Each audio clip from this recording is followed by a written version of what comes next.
Hello. Today I'm going to do a very quick review of a football book. Now, football, there's been obviously been hundreds, thousands of books about football published over the years. Not many of them, not quite as many great football books as there are cricket books, but I was looking through my collection the other day and I came across this book called Journey to Wembley by Brian James. The story of the 1976-77 FA Cup competition and Liverpool's bid for the title. I suspect my father bought me this so I'd have been about 11 years old. I remember reading it at the time and I reread it when I was an adult, and I was just looking through it again and I just remembered what a marvellous book this is actually. So the whole principle of the book is the author Brian James, starting from the FA Cup preliminary round, picked a team at random and then decided to follow it through. So whoever won that game, he'd go on to the next game, and so on and so on and so on. So the idea being that he would be travelling the country, watching various teams, and starting at the very low levels up to the FA Cup final itself. As it happened, he ended up in his actual story ends up picking up Liverpool in the fourth round. So after the early stages of the FA Cup, which were about the non-league and then lower division teams, he does pick up Liverpool, and he has four. He follows Liverpool from the fourth to the fifth to the sixth, the semi-final and the final. So the sort of author changes tack a little bit, and the second half of the book becomes about Liverpool's attempt to win the FA Cup, the league, and the European Cup final. And as it happens, it ends with them winning the European Cup against Borussia Mönchengladbach in a famous game there. So the beautiful thing about this book is this sort of nostalgia about 1970s football.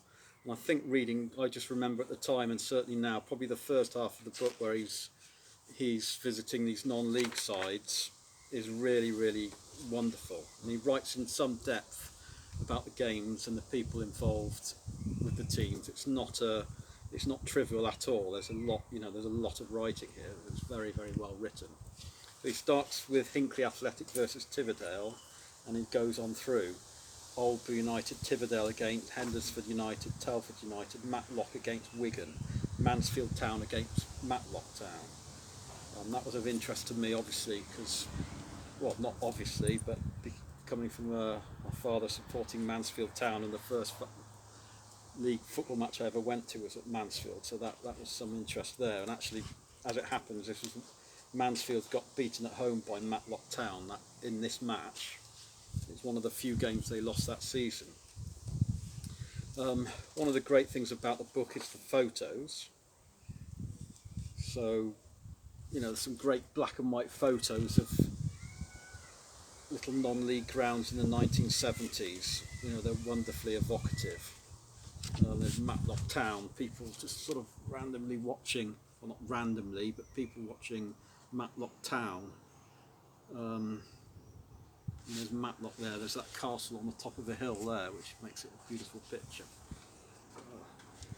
So he goes on. Now, the other thing which is great about this book, I find, for data or stats geeks like myself, is the appendix. Now, the appendix records every single match in the FA Cup that season, starting in the preliminary round. And if you're, like I said, a data geek like me, you can have all sorts of fun. So in the preliminary round, I can see that the lowest attendance was 56 for Feltham against Hornchurch, and the biggest crowd was 1,149 for Nuneaton Borough against Racing Club of Warwick.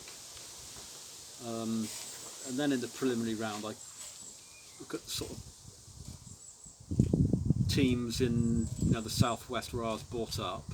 I see that Glastonbury Town beat Barry Town 1-0 in front of an attendance of 201, and one of the Glastonbury players was Paul Randall, who obviously went on to play for Bristol Rovers, Stoke and Bath City, amongst others. In the first round qualifying, I think the biggest crowd was Bangor City 6 versus Prescott Town, won 1,500 at that match. And find that Glastonbury lost 3-2 away at Worcester City, Paul Randall scoring twice for Glastonbury, and in the same round my current team, Bath City, lost 2-1 to Barnstable in front of a crowd of 696. Anyway, that's the book, Journey to Wembley by Brian James. Wonderful book. It's the sort of thing, it was the first book of this type I know, and obviously it's the kind of thing that people like BBC via Football Focus etc. do it. They start with a team and then try and follow it all the way through, and it's interesting. And this particular book is, you know, a wonderfully nostalgic reminder of 1970s football. Anyway, thank you for listening.